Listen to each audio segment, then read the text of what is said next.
Assalamualaikum warahmatullahi wabarakatuh. Halo mahasiswa program studi D3 Farmasi dari Universitas Muhammadiyah Gresik dan halo mahasiswa program studi S1 Farmasi dari Universitas Pendidikan Muhammadiyah Sorong. Perkenalkan, saya Ratih, dosen dari Universitas Pendidikan Muhammadiyah Sorong yang akan memberikan materi terkait asam nukleat. Topik materi asam nukleat berupa definisi asam nukleat, unsur penyusun asam nukleat dan nukleotida, macam-macam asam nukleat dalam tubuh, fungsi dari asam nukleat, dan peran asam nukleat di bidang kefarmasian. Nah, apa aja sih unsur penyusun asam nukleat? Pada dasarnya, unsur penyusun asam nukleat ada 3, yaitu basa nitrogen dan suatu gula atau pentosa, serta asam fosfat. Nah, pada dasarnya asam nukleat ini ada 2 jenis, yaitu DNA atau deoksiribonukleat acid dan RNA atau ribonukleat acid. Sebelum kita mempelajari terkait DNA dan RNA, kita belajar dulu bentuk dari asam nukleat.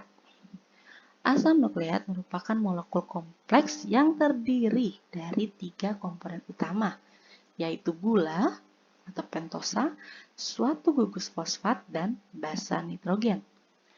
Gula merupakan komponen utama asam nukleat yang terdiri dari 5 atom karbon. Nah, berdasarkan jenisnya ada 2 nih teman-teman, ada ribosa dan deoksiribosa. Untuk melihatnya lebih detail, perhatikan di atom karbon nomor 2. Ribosa memiliki gugus hidroksi pada atom karbon nomor 2, sedangkan deoksiribosa tidak memiliki gugus hidroksi. Selanjutnya ada gugus fosfat, yaitu suatu molekul di mana atom fosfatnya dikelilingi oleh 4 atom oksigen. Kemudian yang ketiga ada basa nitrogen, merupakan komponen terakhir berbentuk cincin heterosiklik. Apa sih cincin heterosiklik nih? Teman-teman perhatikan. Nah, berdasarkan jumlah cincinnya terbagi menjadi 2 kelompok, yaitu purin dan pirimidin. Lalu heterosikliknya apa? Nah, heterosiklik di mana pada cincin itu tidak hanya ada atom karbon saja, tetapi ada atom selain karbon. Misalnya di sini ada nitrogen atau oksigen, seperti itu ya. Nah, berdasarkan jenis basa itu ada 2, ada purin dan pirimidin. Perhatikan, kalau purin itu terbagi ada 2 jenisnya juga, yaitu adenin dan guanin. Ibu simbolkan di sini A dan G. Lalu pirimidin itu ada 3 jenis basa nitrogen, yaitu sitosin, timin, dan urasil. Ibu simbolkan sitosin C, timin U, urasil, timin T, dan urasil U. Nah, jika 3 komponen basa, gula, dan fosfat digabungkan, maka akan terbentuk suatu nukleotida. Teman-teman perhatikan di sini ada gula, ada basa, ada fosfat. Inilah disebut nukleotida.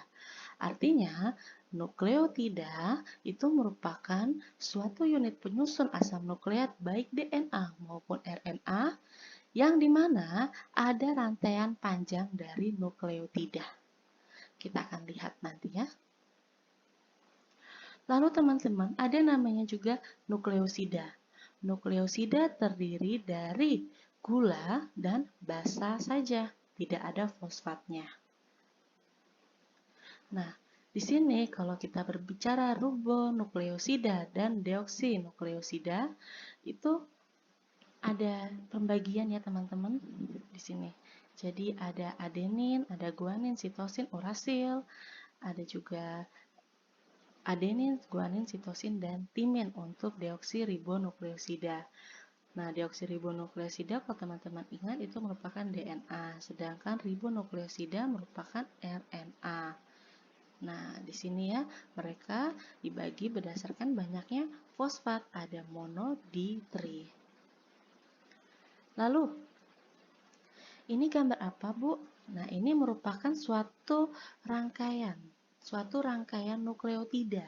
Nah, ini di sini merupakan suatu suatu gabungan antara fosfat, gula, dan basa. Nah, kalau digabungkan ini merupakan suatu rangkaian nukleotida, yaitu merupakan suatu segmen dari asam nukleat. Jadi definisi asam nukleat adalah rangkaian suatu nukleotida.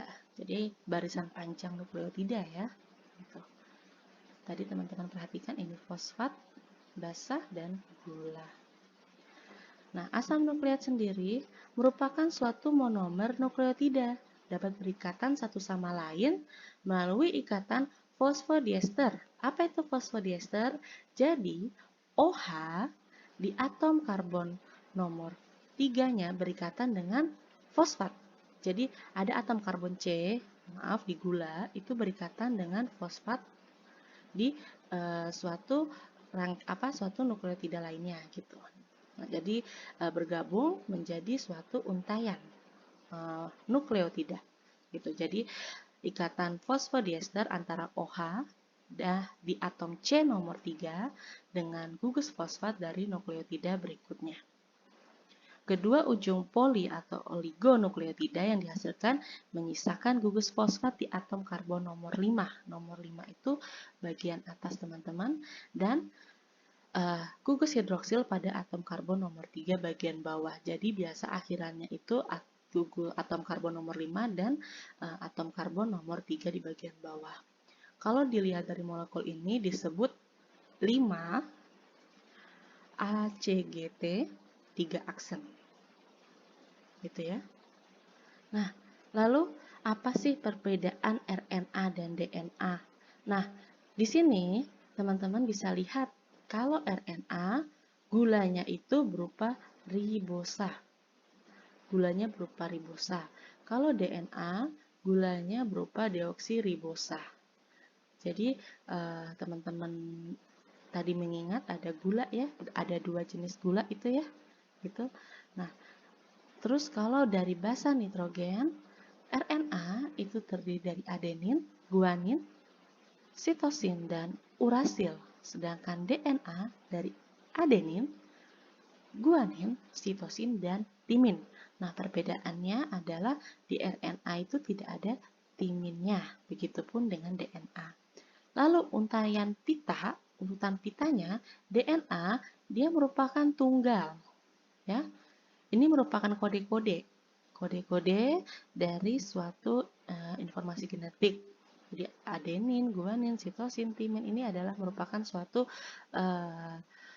purin, ya, gitu. Suatu basa nitrogennya, gitu. Lalu dari DNA itu merupakan suatu untaian ganda atau dikenal dengan double helix. Nah, basa penyusun suatu benang DNA yang antiparalel tidak sama, melainkan bersifat komplement terhadap benang pasangannya. Basa C berpasangan dengan G. Kalau teman-teman lihat, basa C berpasangan dengan G, sitosin dan guanin. Sedangkan adenin berpasangan dengan timin. Hal ini sangat bermanfaat dalam kaitan penyimpanan dan pemindahan. Nanti di materi biosintesis protein kita akan belajar reaksi lebih lanjut. Nah, apa sih fungsi asam nukleat? DNA dan RNA karena merupakan bagian dari asam nukleat sehingga berfungsi. DNA itu mengandung gen, informasi yang mengatur sintesis protein RNA dan DNA. Sedangkan ada RNA juga. RNA itu ada terbagi menjadi 3, ada rRNA, mRNA, dan tRNA. Apa itu rRNA? Merupakan suatu komponen dari ribosom, mesin biologis pembuat protein. mRNA merupakan bahan pembawa informasi genetik dari gen ke ribosom. Sedangkan tRNA atau transfer RNA itu merupakan bahan yang menerjemahkan informasi dalam mRNA menjadi urutan asam amino. Nah, gitu ya. RNA juga memiliki fungsi-fungsi lain diantaranya sebagai katalis. Lalu, apa peran asam nukleat di bidang kefarmasian? Nah, teman-teman kalau lihat ini suatu, ada tulisannya ya, suatu asam urat. Kira-kira kenapa itu? Jadi, suatu basa dalam tubuh ketika kita mengkonsumsi suatu makanan gitu, itu nanti akan diubah oleh tubuh, hasil produk akhirnya menjadi suatu basa gitu ya. Nah, basa ini juga nanti akan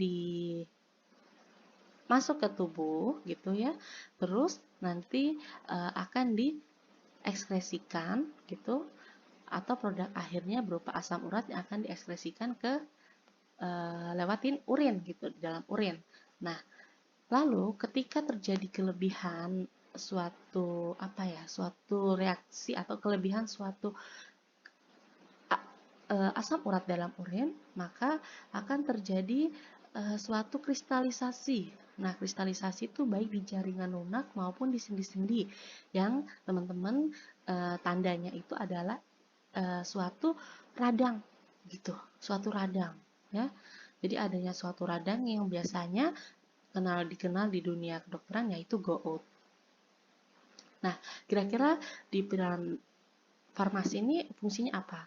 Jadi kita mempelajari suatu DNA, RNA, kita mempelajari suatu asam nukleat, pengenalan dulu ya. Ini disebut berperan sebagai koenzim. Jadi dia sebagai senyawa yang bekerja sebagai koenzim gitu. Jadi misalnya AMP siklik dari adenosin trifosfat yang dikatalisis oleh adenilat siklase berperan dalam proses glukogenolisis dan glukogenesis oleh hormon epinefrin. Lalu ada obat kanker ya, kalau kita kenal dengan 5-fluorourasil itu adalah salah satu obat kanker untuk penyakit kanker payudara. Di sini perannya adalah ya menghambat terjadinya atau keberlanjutannya pembelahan sel yang berlanjut. Jadi dia memprogram suatu proses apoptosis atau kematian sel di situ. Lalu ada juga analog purin yang dikenal dengan allopurinol. Di situ ada nukleotida adenin, di mana ini ya yang tadi Ibu bilang ada suatu basa gitu mengalami degradasi menjadi hipoksantin, sedangkan guanin menjadi santin. Nah, kemudian keduanya dioksidasi oleh suatu enzim menjadi asam urat yang diekskresikan dalam urin. Nah, tentunya dalam urin ini kan ada terjadi suatu penyerapan kembali, gitu ya. Nah, namun tingginya suatu santin dalam urin itu terjadi penyebab kristalisasi natrium urat, jadi naik gitu, sehingga ada reaksi inflamasi terutama di jaringan sendi yang dikenal dengan gout. Nah, sebenarnya allopurinol ini dia menghambat kerja enzim dari santin gitu ya.